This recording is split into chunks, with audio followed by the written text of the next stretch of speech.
देख रहे हैं माई हिंदी टीवी। खबर दिन भर लेकर हाजिर हूं मैं संजीव कुमार। शुरुआत हेडलाइंस के साथ। छत्तीसगढ़ के गरियाबंद जिले में 20 नक्सलियों के एनकाउंटर की खबर, 15 के मारे जाने की पुष्टि। 1 करोड़ का इनामी जयराम उर्फ चलपति भी मारा गया। केंद्रीय गृह मंत्री अमित शाह का बयान, देश में नक्सलवाद गिन रहा अपनी आखिरी सांसें। बिजनेसमैन गौतम अडानी पहुंचे महाकुंभ, बोले यहां आकर बहुत उत्साहित हूं। इस्कॉन मंदिर में भगवान कृष्ण की आरती की। इस्कॉन शिविर में अडानी ग्रुप की ओर से की भंडारे की शुरुआत।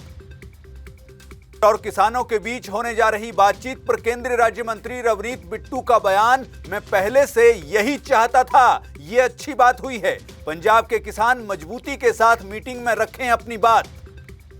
पंजाब के मुख्यमंत्री भगवंत मान की पत्नी गुरप्रीत कौर ने तिलक नगर में आम आदमी पार्टी के लिए किया रोड शो। तिलक नगर से आप उम्मीदवार जरनैल सिंह के लिए मांगे वोट। जनता से आम आदमी पार्टी को वोट देने की अपील। के मुख्यमंत्री नायब सिंह सैनी की दिल्ली में केंद्रीय मंत्री भूपेंद्र यादव से शिष्टाचार मुलाकात, कई विषयों पर की जरूरी चर्चा। विधानसभा चुनावों के चलते दिल्ली में हैं सीएम सैनी, पार्टी के नेताओं से भी चुनावी रणनीति पर की चर्चा। सभा सांसद और कांग्रेस नेता रणदीप सुरजेवाला ने कैथल में बीजेपी पर बोला हमला, बोले बीजेपी जीरो टॉलरेंस का रचती है स्वांग। इन्होंने 47 पेपर बेच दिए, एमबीबीएस का पेपर बेच दिया, अब अंडमान निकोबार के उपराज्यपाल का पद भी बेच रहे। हरियाणा के भ्रष्ट पटवारियों की सूची बाहर आने पर हरियाणा के राज्य मंत्री राजेश नागर का बड़ा बयान, बोले सूची कैसे बाहर आई इसकी होगी जांच, लेकिन भ्रष्ट पटवारियों पर कार्रवाई जरूर होगी। बीजेपी प्रदेश अध्यक्ष पर लगे आरोपों पर कहा यह मात्र political stunt. Corruption bureau Kurukshetra की टीम की बड़ी कार्रवाई, कुरुक्षेत्र यूनिवर्सिटी के एक एसडीओ सहित 2 लोगों को रिश्वत लेते किया गिरफ्तार। रिश्वत के 64,000 रुपए भी बरामद। एसडीओ ने बिल पास करने की एवज में मांगे थे पैसे। मोबिलिटी ग्लोबल एक्सपो 2025 में यामा ने पेश की पहली एआई बाइक। यामा ने कहा यह एआई से चलने वाली फ्यूचर बाइक। तो टीवीएस जुपिटर ने पेश किया दुनिया का पहला सीएनजी पावर्ड स्कूटर।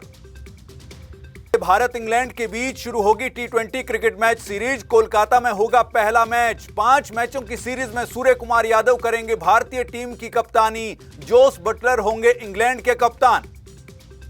भारत में लगातार बदल रहा है मौसम। 22-23 जनवरी को दिल्ली हरियाणा में बारिश और तेज आंधी का अनुमान। तापमान में आ सकती है गिरावट। कश्मीर और हिमाचल की ऊंची चोटियों पर बर्फबारी की संभावना। विस्तार से सबसे पहले बात छत्तीसगढ़ की। छत्तीसगढ़ के गरियाबंद जिले में 20 नक्सलियों के एनकाउंटर की खबर है। खबर के अनुसार रविवार रात गरियाबंद में नक्सलियों से मुठभेड़ शुरू हुई और मंगलवार सुबह नक्सलियों को मारने की खबर आई। अब तक 15 नक्सलियों के मारे जाने की पुष्टि हो चुकी है। इन सभी के शव और हथियार भी मिल चुके हैं। बड़ी बात यह भी है कि मुठभेड़ अभी खत्म नहीं हुई है, बल्कि छत्तीसगढ़ ओडिशा बॉर्डर पर स्थित भालूडिगी के जंगल में 1000 जवानों ने करीब 60 नक्सलियों को घेर रखा है। इतनी ही नहीं, बैकअप पार्टी भी भेजी गई है और ड्रोन से नजर रखी जा रही है। पहले जहां फोर्स का घेरा 15 से 20 किलोमीटर का था, वहीं अब नक्सली 3 किलोमीटर में सिमट गए हैं। ऐसे में सभी 60 नक्सलियों के मारे जाने की संभावना है। इस ऑपरेशन में एक जवान घायल हुआ है, जिसे एयरलिफ्ट कर रायपुर लाया गया। आपको बता दें कि गरियाबंद एसपी निखिल राखेचा, ओडिशा के नुआपाड़ा एसपी राघवेंद्र गुडाला, ओडिशा डीआईजी नक्सल ऑपरेशन अखिलेश्वर सिंह और cobra commandant DS Kathait operation की मॉनिटरिंग कर रहे हैं। वहीं इस कामयाबी पर केंद्रीय गृह मंत्री अमित शाह ने जवानों की पीठ थपथपाई है। उन्होंने सोशल मीडिया प्लेटफॉर्म एक्स पर लिखा कि नक्सल मुक्त भारत बनाने के उनके अभियान में सुरक्षा बलों ने बड़ी सफलता हासिल की है। देश में नक्सलवाद अपनी आखिरी सांसें गिन रहा है। मार्च 2026 तक नक्सल मुक्त बनाने का संकल्प साकार होगा। बढ़ते हैं अगली खबर की तरफ। आज महाकुंभ का 9वां दिन था। आज देश के बड़े बिजनेसमैन गौतम अडानी महाकुंभ में पहुंचे। इस मौके पर उन्होंने कहा कि मैं यहां आकर बहुत उत्साहित हूं। उन्होंने इस्कॉन मंदिर में भगवान कृष्ण की आरती की। साथ ही इस्कॉन शिविर में अडानी ग्रुप की ओर से भंडारे की शुरुआत की। उन्होंने भंडारे में दाल, सोयाबीन और आलू की सब्जी, रोटी, पूड़ी और हलवा परोसा। खुद भी उन्होंने भंडारे में भोजन किया। आपको बता दें कि 1 फरवरी को उपराष्ट्रपति जगदीप धनखड़ महाकुंभ में आएंगे, तो वहीं 5 फरवरी को पीएम मोदी और 10 फरवरी को राष्ट्रपति द्रौपदी मुर्मू महाकुंभ में आएंगी। महाकुंभ में अब तक 9 करोड़ से ज्यादा श्रद्धालु स्नान कर चुके हैं। अगली खबर की बात करते हैं। केंद्रीय राज्य मंत्री रवनीत बिट्टू ने आंदोलनरत किसानों और केंद्र के बीच होने जा रही बातचीत पर कहा कि ये अच्छी बात हुई है, मैं पहले से यही चाहता था। उन्होंने कहा कि बैठक वाली बात की जाती तो केंद्र पहले ही दिन बात कर लेता। केंद्र बातचीत करने के लिए शुरू से ही तैयार है। केंद्रीय राज्य मंत्री ने कहा कि एमएसपी पूरे देश में लागू करवानी चाहिए। हम पंजाब की बात कर रहे थे। देश की लड़ाई अलग अलग राज्य लड़ सकते हैं, लेकिन हम पंजाब से हैं तो हम पंजाब के किसानों की बात करेंगे, क्योंकि मैं भी एक किसान हूं। दूसरे राज्यों के किसानों ने कभी यहां आकर डिमांड ही नहीं की है। अब किसानों को उस बैठक में आना चाहिए और किसानों को जो कुछ चाहिए उसमें अपनी मांग रखनी चाहिए। केंद्र सरकार के बारे में बोलते हुए उन्होंने कहा कि केंद्र भी पंजाब के लिए सब कुछ करने के लिए तैयार है। मैं बार बार यही बात करता हूं कि पंजाब के किसान मजबूती के साथ अपनी बात उस बैठक में रखें। आपको बता दें कि 14 फरवरी को केंद्र और किसानों के बीच ये बैठक होने जा रही है। सभी को इस बैठक से बहुत उम्मीदें हैं कि किसानों के मुद्दों का हल इस मीटिंग में जरूर निकलेगा। उम्मीद जताई जा रही है कि इस बैठक में आमरण अनशन कर रहे किसान नेता जगजीत सिंह डल्लीवाल भी पहुंचेंगे। उनकी सेहत में सुधार हो, इसके लिए उन्हें ग्लूकोज भी चढ़ाया गया है। आगे बढ़ते हैं और बात करते हैं हरियाणा के मुख्यमंत्री नायब सिंह सैनी की। सीएम सैनी दिल्ली पहुंचे। यहां उन्होंने केंद्रीय मंत्री भूपेंद्र यादव से शिष्टाचार मुलाकात की, साथ ही विभिन्न मुद्दों पर बातचीत भी की। इसके साथ ही सीएम सैनी ने दिल्ली स्थित हरियाणा भवन में दिल्ली चुनाव में कार्यरत हरियाणा बीजेपी के नेताओं के साथ समीक्षा बैठक की और कार्य योजनाओं पर विस्तृत चर्चा की। दिल्ली विधानसभा चुनाव में कुछ ही दिन का समय शेष बचा है। ऐसे में उन्होंने नेताओं से संवाद स्थापित कर बीजेपी की जीत के लिए नेताओं में कार्य वितरण के साथ साथ जरूरी दिशा निर्देश भी दिए।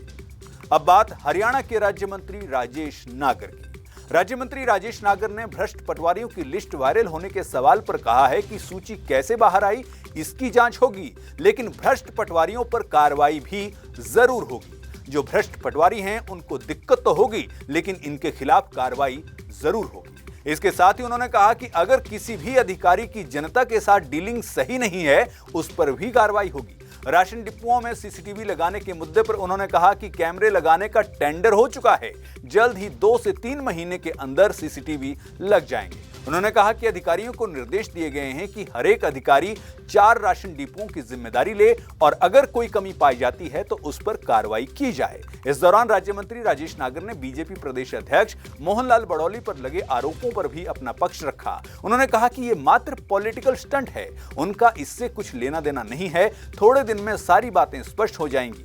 बीपीएल कार्ड धारकों की संख्या बढ़ने पर राज्य मंत्री ने कहा कि हमने वार्षिक आय की लिमिट 1,80,000 रुपए की है, जिस वजह से बीपीएल कार्ड धारकों की संख्या बढ़ी है।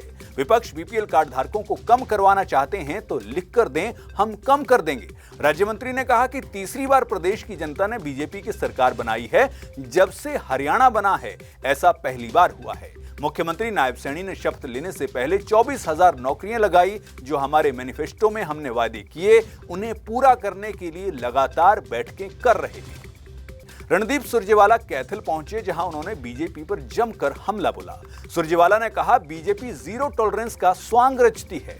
उन्होंने 47 पेपर बेच दिए, एमबीबीएस का पेपर बेच दिया और अब ये लोग अंडमान निकोबार के उपराज्यपाल का पद भी बेच रहे हैं। सुरजेवाला ने कहा कि पद बेचने पर जितने पैसों में डील हुई थी उनमें से 10 करोड़ रुपए से ज्यादा पकड़े गए हैं, नहीं तो 100 करोड़ की अदल बदल हो जाती। सुरजेवाला ने बीजेपी को घेरते हुए कहा कि जब ये राज्यपाल, उपराज्यपाल और मंत्री पद पैसों में खरीद सकते हैं तो जनता के साथ न्याय कैसे कर सकते हैं। सुरजेवाला ने कहा कि ये सरकार कोई इंक्वायरी करने में सक्षम नहीं है, क्योंकि यहाँ पर जो भक्षक हैं वही रक्षक बने बैठे हैं। ये सब भेड़िए की खाल ओढ़कर बैठे हैं, इसलिए हाईकोर्ट को एक हाईकोर्ट मॉनिटर एसआईटी बनानी चाहिए, जिससे पता चल सके कि पैसा कहां तक गया, ताकि ऊपर तक सबकी पोल खुल सके। अब बात करते हैं भारत मोबिलिटी ग्लोबल एक्सपो 2025 की। भारत मोबिलिटी ग्लोबल एक्सपो 2025 में टीवीएस, बीएमडब्ल्यू और यामाहा जैसे कई बड़े ब्रांड्स ने अपने कॉन्सेप्ट मॉडल पेश किए हैं। टीवीएस जुपिटर ने अपना सीएनजी कॉन्सेप्ट पेश किया है। यह दुनिया का पहला सीएनजी पावर्ड स्कूटर है। यह कंपनी के पेट्रोल स्कूटर जुपिटर 125 पर आधारित है। इसमें सीट के नीचे 1 किलो 400 ग्राम का सीएनजी टैंक है। इसके साथ 2 लीटर का पेट्रोल टैंक भी है। कंपनी का दावा है कि दोनों टैंक यानी सीएनजी और पेट्रोल को फुल करने पर यह स्कूटर 226 किलोमीटर की माइलेज देता है और सीएनजी मोड में इसकी माइलेज 84 किलोमीटर प्रति किलोग्राम है। टीवीएस मोटर ने इस स्कूटर की लॉन्च की तारीख अब तक कंफर्म नहीं की है। बात हीरो मोटोकॉर्प की करें तो कंपनी ने विडा एक्रो को शोकेस किया है। ये बच्चों के लिए एक इलेक्ट्रिक ऑफ रोड बाइक है। विडा एक्रो एक आम डर्ट बाइक की तरह दिखती है। विडा एक्रो को खास ट्रैक पर चलाने के लिए बनाया गया है। इसमें हब मोटर लगी है जो इसे 25 किलोमीटर प्रति घंटे की टॉप स्पीड तक ले जा सकती है। थ्रॉटल रिस्पांस को बदलने के लिए 3 राइडिंग मोड दिए गए हैं। विडा एक्रो में सस्पेंशन सिस्टम नहीं है। ये एक DIY मॉड्यूलर प्लेटफॉर्म है जिसमें आगे की तरफ एक एडजस्टेबल टेलीस्कोपिक फोर्क दिया गया है।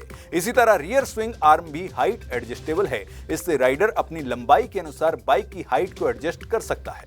हीरो का कहना है कि एक्रो को मॉड्यूलर सस्पेंशन किट और फ्रंट ब्रेक के साथ पेश किया जाएगा। इसकी कीमत करीब 1 लाख रुपए हो सकती है और बाइक को इस साल दिवाली तक लॉन्च किया जा सकता है। बात यामाहा की करते हैं। यामाहा ने AI से चलने वाली फ्यूचरिस्टिक बाइक पेश की है। YAI concept motorcycle artificial intelligence और फ्यूचरिस्टिक डिजाइन का मिक्सअप है। यामाहा का कहना है कि इसका डिजाइन YZR M1 से इंस्पायर्ड है और ये AI से चलने वाली फ्यूचर बाइक है। बाइक को 2024 में आई science fiction web series anime Tokyo override में भी दिखाया गया है। कंपनी का बाइक को लॉन्च करने का फिलहाल कोई प्लान नहीं है। यामाहा ने इसके जरिए अपनी अपकमिंग बाइक्स के लिए फ्यूचर टेक्निक को पेश किया है। बहरहाल खबर दिन भर में आज बस इतना ही। नमस्कार।